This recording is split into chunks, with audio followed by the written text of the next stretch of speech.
Bismillahirrahmanirrahim. Assalamualaikum warahmatullahi wabarakatuh. Alhamdulillahirrabbilalamin. Wassalatu wassalamu ala asyrafil anbiya'i wal mursalin wa ala alihi wa sahbihi ajma'in. Rabbi shrah li sadri wa yassir li amri wahlul 'uqdatam min lisani yafqahu qawli. Amma ba'd.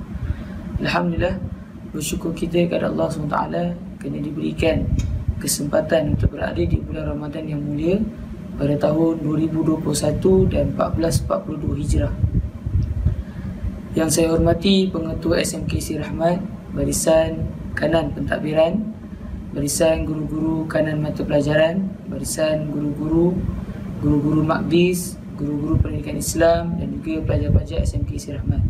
InsyaAllah hari ini saya akan berkongsikan serba sedikit berkaitan dengan nuzul Al-Quran, di mana kita tahu Allah SWT berfirman dalam surah Al-Baqarah ayat 185, bulan Ramadan adalah bulan yang diturunkan Al-Quran untuk memberikan penjelasan dan juga penerangan kepada manusia tentang hak dan yang batil. InsyaAllah kita akan mengupas serba sedikit berkaitan dengan Al-Quran, dari mula turunnya Al-Quran, dicetaknya Al-Quran, macam mana dikumpulkan, bagaimana ia diperluaskan untuk digunakan kepada seluruh umat Islam. Tapi perkara asas yang penting perlu kita tahu ialah Al-Quranul Karim diturunkan kepada Nabi Muhammad SAW yang merupakan Nabi akhir zaman yang akan digunapakai oleh umat Nabi Muhammad SAW sehingga hari kiamat. Sehingga kan jaminan ayat suci Al-Quran ini dijamin oleh Allah SWT akan dipelihara sehinggalah ke hari kiamat, ayat-ayatnya, mushaf-mushafnya, insyaAllah. Jadi yang pertama kita lihat berkaitan dengan nuzul Al-Quran. Apa yang dikatakan dengan nuzul Al-Quran? Nuzul ia bererti menetap di suatu tempat atau turun dari tempat yang tinggi, yang di mana kata perbuatannya adalah nazalah. Nazalah yang bermaksud dia telah turun atau dia menjadi tetamu. Jadi secara teknikalnya, nuzul Al-Quran ini bererti penurunan Al-Quran dari langit kepada Nabi Allah SAW. Iaitu perkataan nuzul dalam pelbagai wajah, sama ada kata nama, kata perbuatan atau lainnya digunakan Al-Quran sebanyak 290 kali. Perkataan nuzul ni digunakan dalam Al-Quran sebanyak 290 kali. Pendek kata, nuzul Al-Quran ini pada asasnya yang ia membawa maksud adalah satu penurunan kitab Al-Quran dari langit Allah SWT kepada Nabi Muhammad SAW melalui beberapa peringkat yang akan kita kupaskan sebentar lagi. Jadi seterusnya adalah cara Al-Quran diturunkan. Melalui Aisyah, isteri Rasulullah SAW, meriwayatkan sebelum Nabi Muhammad SAW diangkat menjadi Rasul, baginda bermimpi perkara yang benar berlaku kepada baginda, iaitu semasa baginda menyendiri di Gua Hira, iaitu ketika beribadah kepada Allah SWT untuk selama beberapa tahun. Di gua inilah baginda menerima wahyu yang pertama daripada Haris bin Hisham, seorang sahabat Rasulullah SAW. Pernah bertanya kepada baginda, bagaimanakah wahyu ataupun ayat Al-Quran. Pendek kata, bagaimana ayat Al-Quran ini diturunkan kepada baginda Nabi Muhammad SAW. Lalu baginda menjawab, kadang-kadang wahyu datang kepadaku dengan gema, iaitu desingan, bunyi loceng, dan ini adalah berat bagiku, sementara bunyi itu hilang, aku mengingati apa yang disampaikan kepada aku. Makna cara yang pertama, wahyu ataupun ayat Al-Quran ini turunkan kepada Nabi adalah melalui desingan atau bunyi loceng. Tapi bagi Nabi sendiri mengaku bahawa bunyi, perkara ataupun cara seperti ini membuatkan Nabi rasa takut, gemetar. Sehinggalah apabila selesai wahyu itu disampaikan kepada Nabi dapat merasa melalui hati. Daripada melalui hati, Nabi akan keluarkan melalui lisan. Cara yang kedua ialah kadang-kadang ia datang dalam bentuk jelmaan. Malaikat kepadaku merupai lelaki, bercakap denganku, dan aku menerima apa sahaja yang disampaikan kepadaku. Maknanya, cara yang kedua ialah Malaikat Jibril selaku penyampai wahyu daripada Allah SWT berjumpa dengan Nabi, berdepan dengan Nabi secara bersemuka. Maksudnya Nabi nampak dia nampak Nabi. Jadi Malaikat Jibril menyampaikan wahyu ini kepada Nabi Muhammad SAW dalam keadaan Nabi sedar dan nampak bentuk rupa malaikat Jibril dalam bentuk rupa manusia biasa. Jadi perkara ini adalah perkara yang ringan bagi Nabi, dan perkara ini Nabi boleh terima dengan hati yang terbuka. Dan inilah cara-cara wahyu diturunkan kepada Nabi Muhammad sallallahu alaihi wasallam. Baik, yang ketiga adalah kita mengupas sedikit tentang peringkat penurunan Al-Quran. Al-Quran diturunkan secara berperingkat selama, ada riwayat kata 20 tahun, ada yang kata 22 tahun, ada yang kata 23 tahun. Jadi kita lihat di mana para ulama menyatakan penurunan Al-Quran berlaku dalam dua bentuk, iaitu secara sekaligus dan juga secara berperingkat. Walau bagaimanapun, mereka berselisih pendapat tentang berapa kali berlakunya penurunan Al-Quran secara sekaligus. Macam saya kata tadi, penurunan Al-Quran ini dia ada berbeza pendapat. Ada yang kata 23, 22, 20 tahun. Jadi kita akan lihat satu persatu insya-Allah. Jadi penurunan Al-Quran daripada Allah Subhanahu Wa Taala ke Lauh Mahfuz. Lauh Mahfuz ni adalah Al-Quran mula diturunkan. Daripada Lauh Mahfuz akan pergi ke Baitul Izzah, ini langit dunia. Maksudnya sekaligus. Ini yang dikatakan sekaligus, di mana ayat Al-Quran diturunkan semua daripada Lauh Mahfuz ke Baitul Izzah. Dan seterusnya kali ketiga penurunan Al-Quran daripada Jibril alaihissalam kepada Rasulullah SAW dalam tempoh 20 tahun. Ada yang kata 23, ada yang kata 22.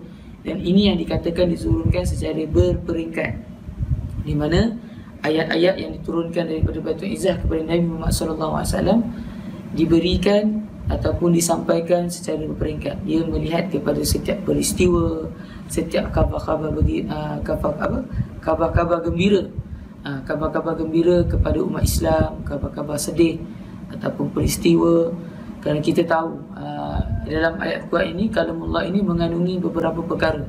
Antaranya adalah berita baik, berita kurang baik, tentang peristiwa, apa yang akan berlaku, apa yang telah berlaku, apa yang berlaku pada kaum-kaum dulu, apa yang terjadi pada Nabi-Nabi Allah yang dulu. Itu semua diceritakan dalam satu kitab yang dinamakan Al-Quranul Karim, yang dikurniakan oleh Allah Subhanahu Wa Taala kepada Nabi Muhammad dan juga khusus kepada umat Nabi Muhammad sallallahu alaihi wasallam. Jadi Al-Suyuti dalam kitabnya Al-Itqan Ulum Al-Quran berdasarkan 3 riwayat oleh Ibnu Abbas, Hakim dan Al-Nasai hanya membagikan kepada 2 peringkat sahaja. Itu dia membagikan 2 peringkat sahaja penurunan Al-Quran, iaitu yang pertama daripada Lauh Mahfuz ke Baitul Izzah. Yang kedua daripada Baitul Izzah kepada Rasulullah SAW melalui malaikat Jibril alaihissalam. Baik, kita dah tahu pengertian juga apa yang dimaksudkan dengan nuzul Al-Quran. Kita dah tahu bagaimana cara Nabi Muhammad SAW menerima wahyu. Ini ayat-ayat Al-Quran. Kita dah tahu bagaimanakah ataupun apakah peringkat-peringkat yang dilalui oleh Nabi Muhammad SAW untuk menerima Al-Quran. Yang kita tahu dia diturunkan secara sekaligus dari Lauh Mahfuz ke Baitul Izzah, dan diturunkan secara berperingkat daripada Baitul Izzah kepada Nabi Muhammad SAW secara berperingkat. Jadi kita tahu apa itu nuzul Al-Quran, kita tahu apa itu wahyu, kita dah tahu apa itu penurunan Al-Quran. Jadi adakah kita masih nak melihat sahaja mushaf itu tanpa menyentuh, tanpa membacanya? Alangkah ruginya kita tidak membaca, tidak menyentuh, malah tidak melihat mushaf Al-Quranul Karim, yang dia menjadi sebuah petunjuk, pengubat kepada kita. Kerana sifat Al-Quran ialah penawar, iaitu sifat, dan juga petunjuk, iaitu hidayah kepada orang-orang yang membacanya, mengamatinya, menghayatinya, yang juga melihat baik-baik perkataan yang dikeluarkan daripada Allah Subhanahu Wa Taala khusus kepada umat Nabi Muhammad sallallahu alaihi wasallam. InsyaAllah seterusnya kita akan melihat hikmah dan tujuan Al-Quran ini diturunkan kepada umat Nabi Muhammad sallallahu alaihi wasallam. Jadi perkara pertama yang perlu kita tahu, Al-Quran ini adalah sebuah hidayah pula, sebuah hadiah daripada Allah Subhanahu Wa Taala kepada umat Nabi Muhammad. Kenapa saya katakan hadiah? Kerana Al-Quran ini cukup bermakna dan cukup istimewa buat kita semua dalam mana kita mengejar kehidupan di dunia untuk menuju ke akhirat yang kekal abadi. Baik, hikmah yang pertama, Al-Quran ini diturunkan secara berperingkat ialah untuk menetapkan jiwa Rasulullah SAW dan menguatkan hatinya. Sedia maklum kita tahu Nabi Muhammad sungguh gemetar, takut ataupun Nabi akan berasa rasa takutlah apabila menerima wahyu. Contohnya kita lihat tadi, salah satu cara Al-Quran diturunkan melalui bunyi loceng. Nabi akan rasa takut dan gemetar. Jadi ini adalah kenapa dikatakan diturunkan secara berperingkat untuk menenangkan hati Nabi. Bayangkan kalau bunyi loceng itu, wahyu itu diturunkan sekaligus kepada Nabi Muhammad, Nabi akan berasa takut sepanjang hari, malah sepanjang bulan. Jadi ia itu untuk menetapkan jiwa Rasulullah SAW untuk bertenang sedikit demi sedikit menerima wahyu dalam berbagai cara atau berbagai keadaan. Yang kedua ialah untuk mendidik masyarakat waktu itu secara beransur-ansur. Waktu ini dikatakan beransur-ansur kenapa? Kita ada pagi, kita ada petang, kita ada malam. Ia menunjukkan juga memberikan peringatan kepada kita, kita kena melalui kehidupan secara beransur-ansur. Kita kena pagi ada amal kita, petang ada amal kita, malam pun ada amal kita. Maknanya kita kena hidup sentiasa beransur-ansur, atau orang kata betul ansur lah dengan waktu ini. Kerana kita bukan mengejar waktu, tapi waktu mengejar kita. Baik. Yang ketiga ialah menunjukkan bahawa sumber Al-Quran itu datang daripada kalam Allah Subhanahu Wa Taala semata-mata. Ia bukan ciptaan Nabi Muhammad sallallahu alaihi wasallam. Ia nak menunjukkan bahawa kenapa dia berperingkat-peringkat, kerana nak menunjukkan bahawa itulah kalam Allah. Datangnya peristiwa, Allah beritahu kepada kita. Datangnya berita gembira, Allah beritahu kepada kita melalui kalam-kalam Allah yang sekarang berada dalam mushaf Al-Quranul Karim itu. Jadi seterusnya adalah kita lihat kepada tujuan. Al-Quran ini diturunkan kepada umat Nabi Muhammad sallallahu alaihi wasallam. Di sini saya ringkaskan kepada 4 tujuan utama Al-Quran ini diturunkan kepada kita yang bergelar umat Nabi Muhammad, iaitu kekasih Allah Subhanahu Wa Taala. Di bulan yang mulia ini kita sering melihat kebanyakan masyarakat di luar sana berkelompok. Ada kelompok yang mengenal Al-Quran, ada yang kelompok mengenal novel, tak mengenal Al-Quran, ada kelompok yang tak kenal novel, tak kenal Al-Quran tapi kenal media sosial. Jadi datangnya Al-Quran ini memberikan petunjuk kepada kita untuk kita menuju kepada Allah Subhanahu Wa Taala. Kadang-kadang novel yang kita baca tak mahu kita ke syurga pun. Kadang-kadang media sosial yang kita baca di Facebook, Instagram, Twitter dan sebagainya, perkara itu tak 100% membawa kita kepada akhirat yang kekal abadi. Tetapi Al-Quran dijamin oleh Allah Subhanahu Wa Taala, sesiapa yang membacanya, menghayatinya, ia akan membawa kita kepada Allah Subhanahu Wa Taala yang berada di syurga, di mana Allah terletak di sebuah mahligai, bersemayam di sebuah mahligai. Jadi tujuan utama ini adalah untuk memberi petunjuk kepada manusia untuk menuju kepada Allah Subhanahu Wa Taala. Baik, kita lihat seorang hamba boleh lebih mengenal Allah dan mengetahui apa yang diperintahkan dan apa yang dilarang oleh Allah melalui pembacaan Al-Quran dan juga menghayati ayat-ayat Al-Quran. Kita lihat kalau kita membaca novel, kadang-kadang novel tu bercakap tentang Tuhan tetapi tak spesifik kepada Allah Subhanahu Wa Taala. Kadang-kadang media sosial memberikan pencerahan kepada kita, tapi akhirnya dia berbeza pendapat dengan berbagai besi-besi maklumat yang disampaikan. Tetapi Al-Quran dia tetap dari mula dia diturunkan sampailah ke hari kiamat. Kalau kata ya ayyuhallazina amanu kutiba alaikumusiyam kama kutiba alal ladzina min qablikum la'allakum tattaqun, yang bermaksud wahai orang-orang yang beriman, berpuasalah kamu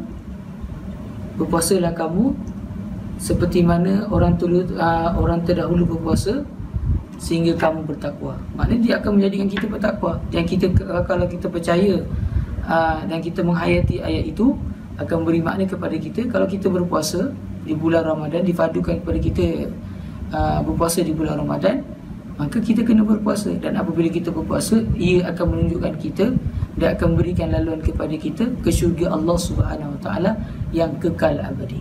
Itu yang dikatakan ayat suci Al-Quran ataupun mushaf Al-Quran memberikan petunjuk kepada kita menuju kepada Allah Subhanahu Wa Taala. Yang kedua, ia adalah memberikan kepada kita untuk membentuk pribadi diri kita sebagai seorang Muslim yang sejati. Kalau kita lihat dalam Al-Quran, banyak pengajaran bagi manusia. Mula daripada pengajaran tentang diri kita, alam, orang sekeliling kita. Dia juga memberikan kepada kita ibadah, memberikan kita cara-cara untuk mengenal Allah, cara mencintai Nabi, cara hidup dalam keadaan Islam, cara menunaikan ibadah, cara meninggalkan segala larangan Allah Subhanahu Wa Taala, sehingga kita menjadi orang yang bertakwa. Orang yang bertakwa ini apa?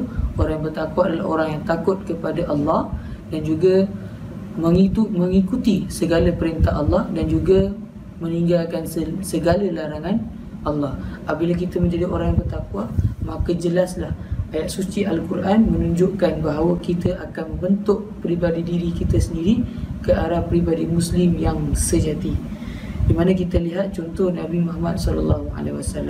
Riwayat Ahmad, iaitu bahawasanya aku diutuskan adalah untuk menyempurnakan kebaikan akhlak. Nabi bersabda, aku diutuskan adalah untuk menyempurnakan kebaikan akhlak. Maka dalam Al-Quran cukup 100% menerangkan ciri-ciri pribadi Muslim yang ada pada diri Nabi Muhammad SAW yang patut kita contohi. Malah bukan pribadi Nabi Muhammad SAW, pribadi Nabi Yusuf, Nabi Yaakob, Nabi Adam dan sebagainya. Jadi inilah yang dikatakan ayat suci Al-Quran memberi ataupun membentuk pribadi Muslim kepada diri kita yang membaca dan juga menghayati ayat suci Al-Quran ini. Yang ketiga, ia membimbing dan memandu manusia ke arah yang lebih baik, malah akan bawa kita ke arah akhirat. Kerana kita perlu kejar akhirat, bukan kejar dunia. Kerana alim ulama mengatakan bahawa apabila kita mengejar akhirat, kita akan dapat dunia. Apabila kita mengejar dunia sahaja, kita tak dapat akhirat. Jadi Al-Quran adalah petunjuk, pembimbing dan juga pemandu manusia. Dalam Al-Quran terdapat hukum yang mencukupi ataupun yang menerangkan seluruh aspek kehidupan manusia, termasuk dalamnya membahaskan apa yang baik dan apa yang buruk. Jadi ia membimbing. Apa yang dikatakan dengan membimbing ialah ia menunjukkan atau mengajar kita sesuatu perkara. Contoh dalam Al-Quran mengatakan hukum riba itu haram, maka kita tak boleh makan duit daripada riba. Ia menunjuk dan membimbing kita bahawa kehidupan kita kena sentiasa berusaha. Kita kena sentiasa menjalankan ibadah, menjalankan kerja-kerja yang patut kita jalankan untuk kita mendapatkan pendapatan yang halal, bukan daripada riba. Kerana dalam Al-Quran menyatakan bahawa hukum riba adalah haram. Contoh yang lain, hukum berjudi, hukum minum arak, hukum berjudi. Apa guna kita berjudi tanpa kita usaha sekeras-kerasnya untuk mendapatkan pendapatan yang halal? Kerana judi ini bukan satu perkara yang mendatangkan pendapatan yang halal. Baik, yang keempat juga yang terakhir yang akan saya kongsikan berkaitan dengan tujuan Al-Quran ini diturunkan kepada manusia, iaitu ia membentuk kelompok masyarakat yang Islam. Masyarakat yang Islam. Sekarang kita lihat dunia sekarang, ataupun di negeri Johor lah, ataupun kita lihat di taman lah, ataupun di peringkat sekolah sendiri pun, berkelompoknya ada yang ke arah Islami, ada yang tidak. Jadi kita nak lihat apabila kita belajar tentang Al-Quran, kita menghayati ayat-ayat Al-Quran, ia akan membentuk kelompok masyarakat Islam ataupun circle Islami. Ataupun kita hidup dalam keadaan sekeliling kita adalah Islam, bukan berunsurkan Yahudi, berunsurkan orang-orang kafir.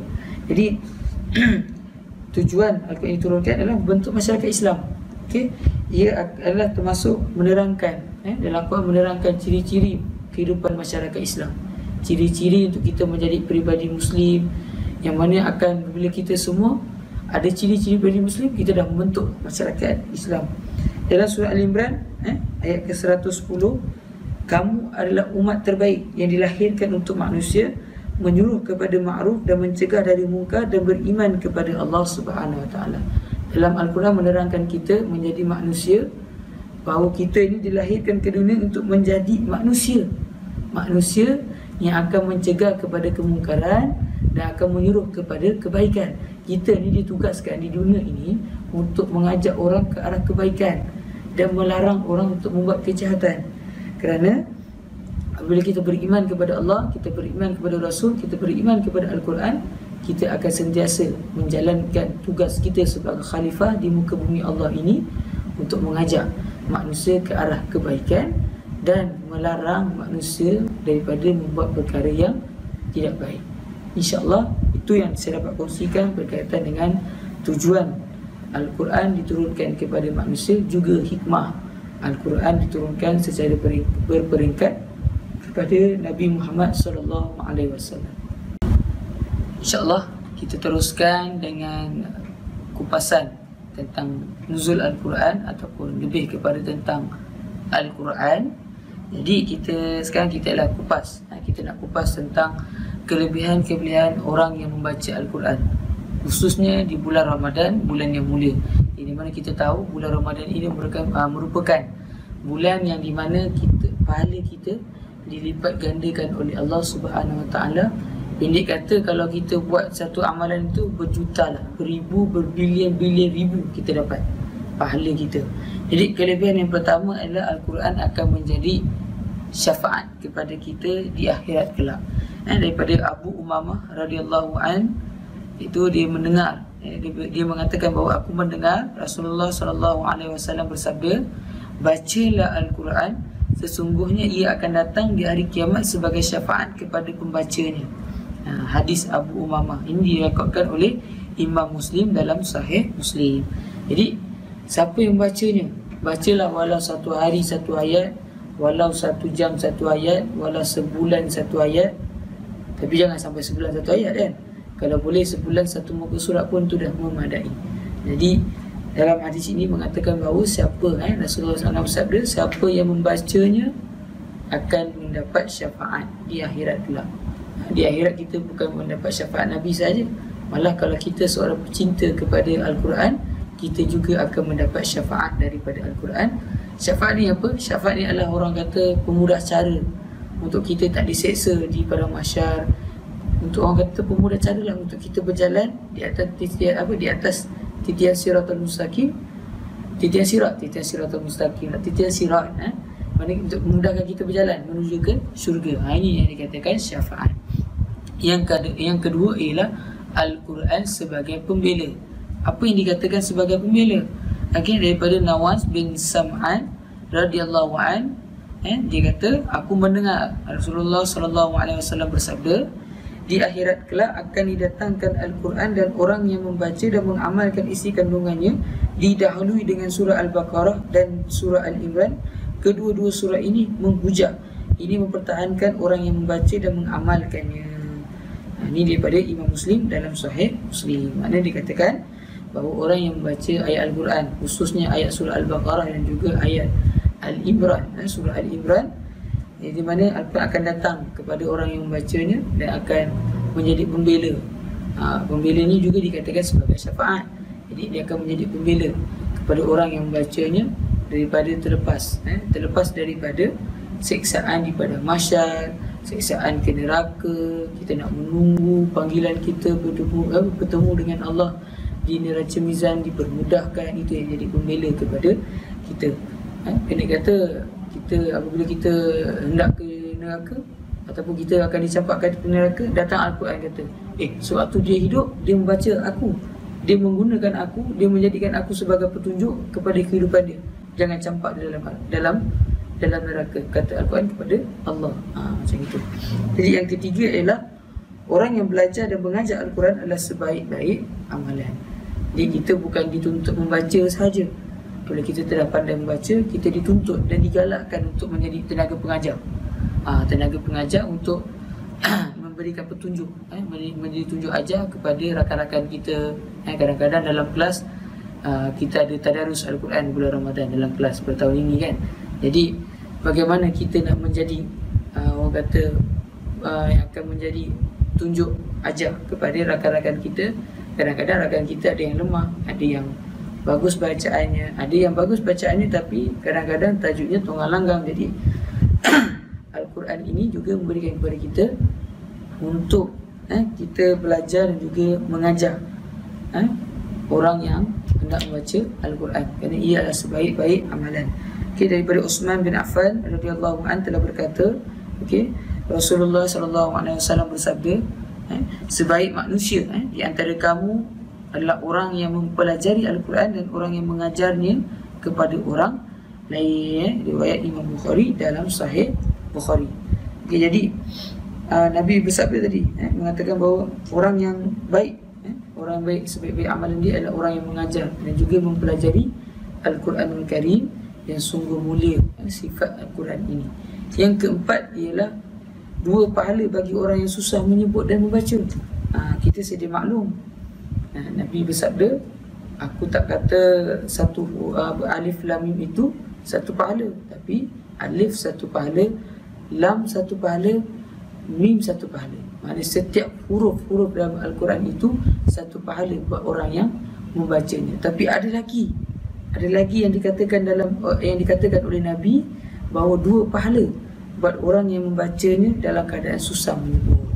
Kadang-kadang orang yang baru mencecah umur 7 tahun, dia nak baca Al-Quran, dia merangkak-rangkak. Malah ada juga orang tua, orang dewasa, malah umur yang sama-sama dengan kita, belasan tahun ini juga ada yang merangkak-rangkak membacanya. Tapi jangan risau, merangkak-rangkak dalam pembacaan Al-Quran bukan satu penghalang kepada kita untuk kita tidak membaca Al-Quran. Ini satu alasan yang remeh-temeh, yang seringkali diberikan oleh manusia yang malas menyentuh Al-Quran, malah membacanya. Kerana apa? Nabi Muhammad SAW bersabda. Kerana apa? Aisyah berkata, Nabi Muhammad SAW bersabda, orang yang membaca Al-Quran dan susah untuk menyebut ayatnya, ia mendapat 2 pahala. Riwayat Imam Bukhari dalam Sahih Bukhari. Maknanya orang yang merangkak-rangkak ni, dia membaca Al-Quran bukan satu kesalahan, tetapi adalah satu perkara yang baik. Malah dia mendapat 2 pahala. Tapi janganlah sampai ke tua, sampai ke mati, dia merangkak-rangkak membacanya. Mestilah ada usaha untuk memperbaiki bacaannya. Baik, yang kelima ialah Allah Subhanahu Wa Taala akan mengangkat martabat golongan pembaca Al-Quran. Ini baru Allah mengangkat golongan pembaca Al-Quran. Malah selepas kita membaca Al-Quran, kalau kita istiqamah, kita boleh menghafal Al-Quran, Allah akan angkat lagi kita bila kita menjadi penghafaz Al-Quran. Jadi kita lihat daripada Umar bin Al-Khattab radhiyallahu an, bahawa Nabi Muhammad SAW bersabda, sesungguhnya Allah mengangkat martabat beberapa golongan dan merendahkan martabat yang lain dengan sebab Al-Quran. Maknanya Allah Subhanahu Wa Taala akan mengangkat orang yang membaca Al-Quran, mengagungkan Al-Quran, yang akan orang yang menghayati Al-Quran. Dan siapa yang tidak menghayati, tidak mengagungkan Al-Quran, maka dia akan direndahkan oleh Allah Subhanahu Wa Taala. Kenapa perkara ini berlaku? Kerana kita sedia maklum, Al-Quran merupakan kalamullah, ayat-ayat yang dikeluarkan oleh Allah Subhanahu Wa Taala kepada umat manusia. Jadi kalau kita tak mengagungkan, kita tak tahu apa itu kalamullah, maka kita bukan orang yang dicintakan, yang dicinta oleh Allah Subhanahu Wa Taala. Kerana apa? Tanda orang itu dicintakan oleh Allah dan Nabi Muhammad SAW apabila dia mendekati Al-Quran dan sentiasa berselawat kepada Nabi Muhammad SAW. Yang keenam, kita lihat, iaitu membaca Al-Quran akan mendapat ketenangan. Di musim-musim pandemik ni, di musim-musim PKP lah, PKPB lah, PKPP lah kan, macam-macam lah dugaan yang kita rasai dah setahun lebih ni. Dia memberikan jiwa kita yang tak tenang. Tapi itu bukan satu, orang kata, satu penghalang, satu, orang kata, satu hujah yang boleh kita berikan kepada semua orang kita sekarang tak tenang. Kerana apa? Al-Quran menjawab. Bagi orang-orang yang tak tenang, Al-Quran akan jawab. Okey, kita lihat daripada Barra bin Azib radhiyallahu an telah mengatakan bahawa seorang lelaki membaca surah Al-Kahfi dan di sisinya ada seekor kuda yang diikat dengan 2 tali. Maka awan di langit mula melindunginya dan semakin hampir, dan kudanya mula menjauhinya. Apabila menjelang pagi, beliau pergi berjumpa Nabi Muhammad SAW dan menceritakan peristiwa tersebut. Maka baginda bersabda, itulah sakinah, iaitu ketenangan yang turun disebabkan bacaan Al-Quran kamu. Maknanya kalau kita sedang bersedih, kita sedang stres, bagi pelajar-pelajar SPM, PT3 dan juga semua pelajar lah, yang sekarang cara pembelajaran yang berbeza, kita mesti stres. Jadi untuk kita dapatkan ketenangan, carilah Al-Quranul Karim yang boleh memberikan ketenangan yang baik kepada diri kita. Makwa, video-video di Facebook dan sebagainya bukan memberikan ketenangan kepada kita, tapi Al-Quran, kalamullah yang menceritakan tentang peristiwa-peristiwa Nabi, peristiwa-peristiwa yang buruk, peristiwa yang akan berlaku tentang syurga, tentang neraka, akan memberikan ketenangan kepada kita buat si pembacanya. Baik, seterusnya kita lihat kelebihan Al-Quran, iaitu orang yang membaca dan memperelokkan bacaannya akan mendapat sebanyak-banyak kebaikan. Daripada Abdullah bin Amru bin Al-As radhiyallahu an, Nabi Muhammad SAW bersabda, satu masa nanti akan dikatakan kepada orang yang membaca Al-Quran, bacalah, perbaikilah dan perelokkanlah bacaan Al-Quran seperti mana engkau memperelokkan urusan di dunia. Sesungguhnya tempat engkau akan ditentukan di akhirat ayat yang engkau bacakan. Hadis Abdullah bin Amru bin Al-As yang direkodkan oleh Abu Daud dalam Sunan Abi Daud, kitab Tafriq Adwa Al-Witri. Jadi orang yang membaca dan memperelokkan Al-Quran ini akan mendapat sebanyak-banyak kebaikan.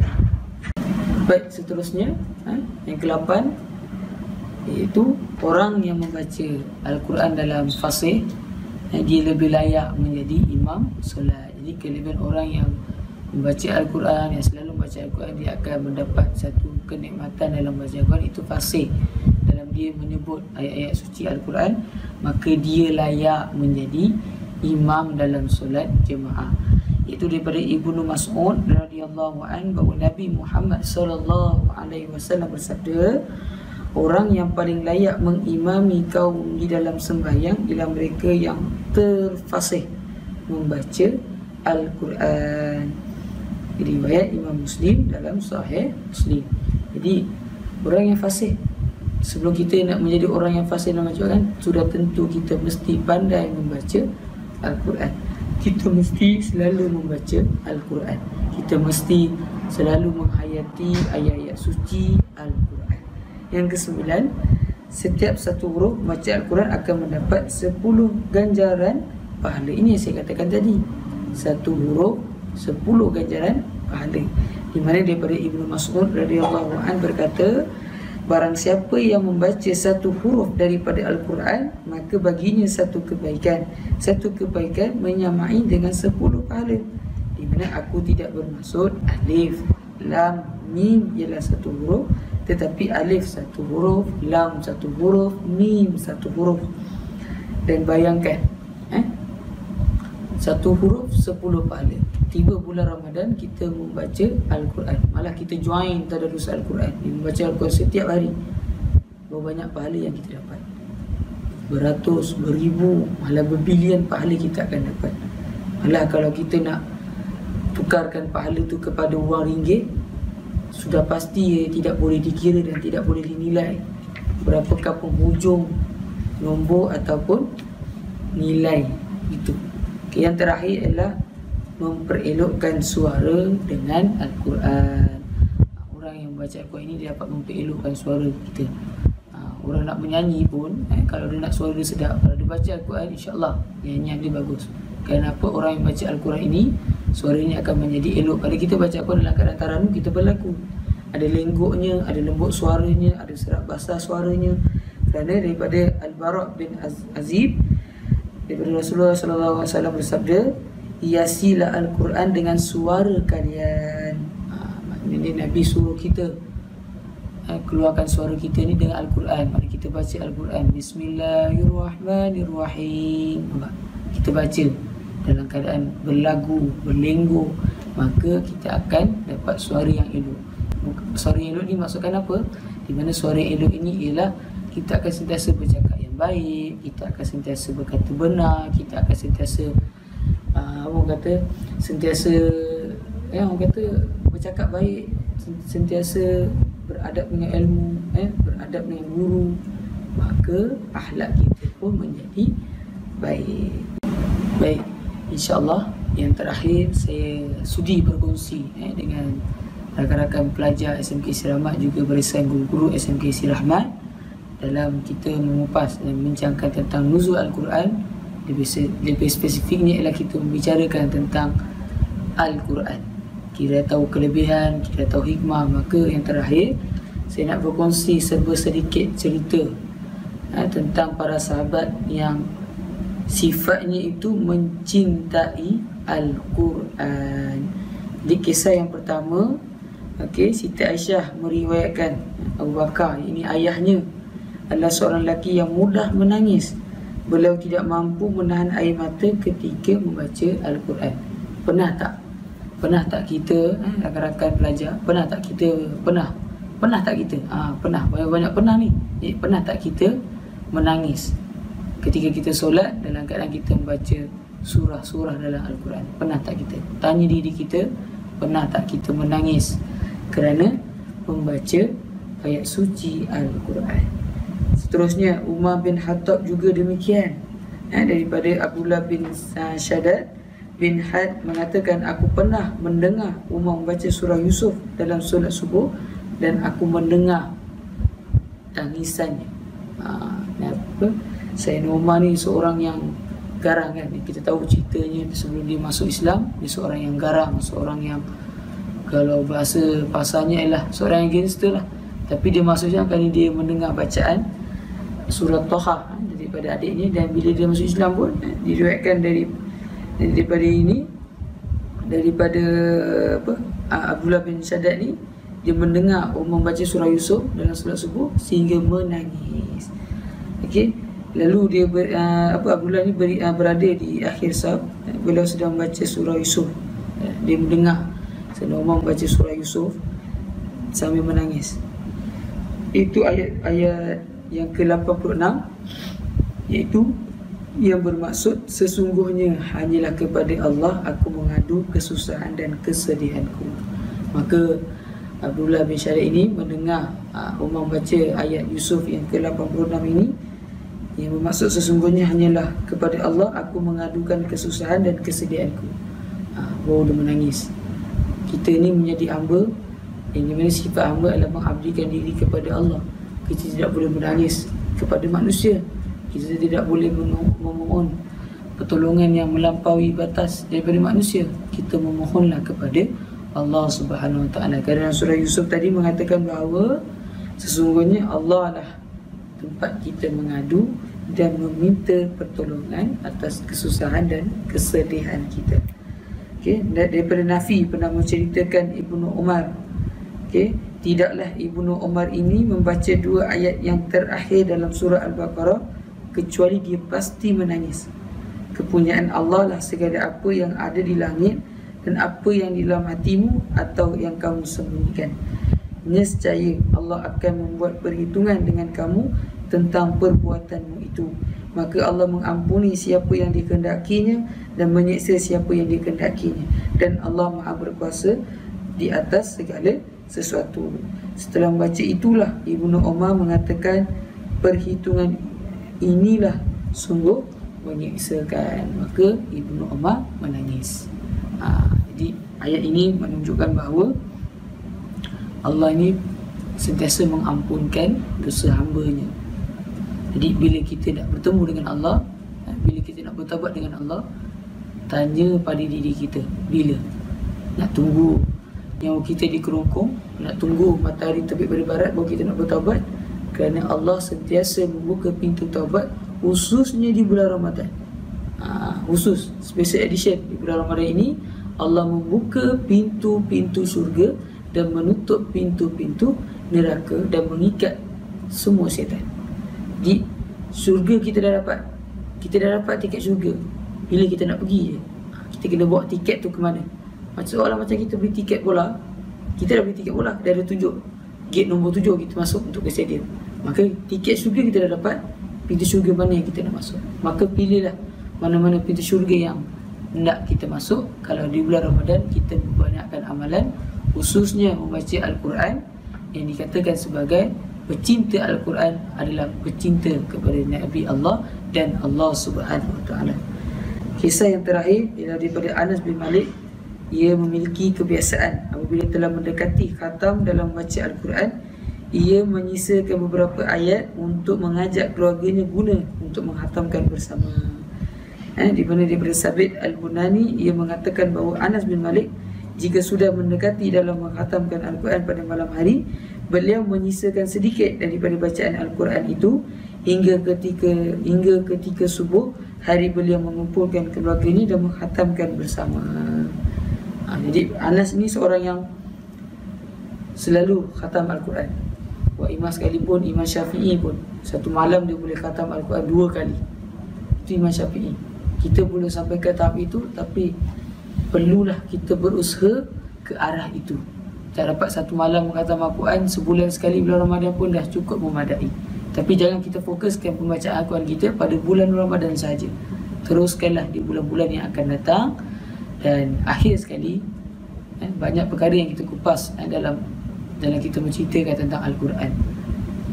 Tapi tidak berguna kalau kita hanya mendengar dan kita hanya melihat ceramah, tazkirah yang disampaikan oleh semua orang, semua ustaz, ustazah tentang kebaikan Al-Quran. Tapi kalau kita tidak menyentuh, membaca dan menghayati Al-Quran, tiada gunanya. Tiada gunanya. Malah kita adalah bukan orang yang dicintakan oleh Nabi Allah dan Allah Subhanahu Wa Taala.